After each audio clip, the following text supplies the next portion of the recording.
Salut à tous. Alors, quand je vivais en Inde, j'allais dans différents lieux, etc. Il y avait souvent cette expression qui revenait, que les gens étaient engagés dans une lutte pour l'existence. Et c'est vrai qu'au début, on a du mal à comprendre pourquoi une lutte pour l'existence.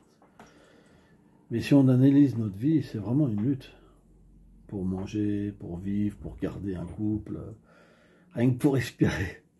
Si on se focalise par exemple sur notre respiration, alors c'est vrai que si on est très jeune, il n'y a pas de problème. Mais arrivé à un âge, moi je vois là que j'arrive sur 56 ans, même pour respirer, parfois il y a besoin d'un effort.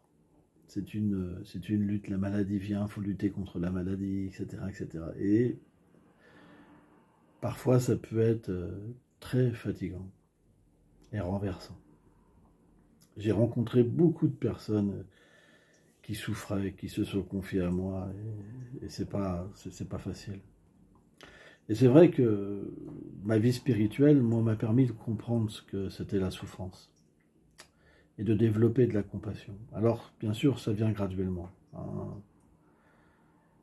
On fait des erreurs, par exemple, dans la vidéo d'avant, je disais que les gens avaient du mal à nous pardonner pour nos erreurs, et souvent les gens pensent « Ah, c'est quand il était skinhead, violent, etc. » Mais en fait, on fait des erreurs à différents moments de notre vie, quoi, et on évolue. Et donc, on peut aussi en souffrir, on peut voir des gens souffrir à cause de nous, et c'est dur. C'est dur parce qu'on n'a pas envie de ça. Et pourtant, quelque part, c'est comme si on était obligé de commettre des erreurs, parce que nos sens sont imparfaits, notre intelligence est imparfaite, on a une conception de la vie que d'autres n'ont pas, et on est obligé d'apporter une certaine forme de souffrance, parce que ce qu'on croit être bon pour un autre, c'est quelque chose de mauvais. Et donc la vie spirituelle, lorsqu'on entre en nous-mêmes à travers la méditation, on peut avoir cette prise de conscience, et de se situer sur une forme d'équanimité, où véritablement on saisit la difficulté que traversent les êtres. Et donc, on va quelque part ressentir leurs difficultés comme quelque chose qui nous concerne. Parce que cette vie spirituelle va nous faire prendre conscience qu'on n'est pas simplement seul dans la vie, mais qu'on a un lien avec tous les êtres. Et c'est pourquoi les sages ont une forme de compassion très forte, d'aider les êtres à sortir de cette souffrance. Et cette souffrance est souvent synonyme d'ignorance. Pourquoi? Parce que finalement, on pourrait très bien accepter une situation comme un moyen de s'élever constamment. Malheureusement, certains ne se remettent pas d'un échec, par exemple, dans un couple, avec des enfants, etc. Et ça détruit leur vie. Donc,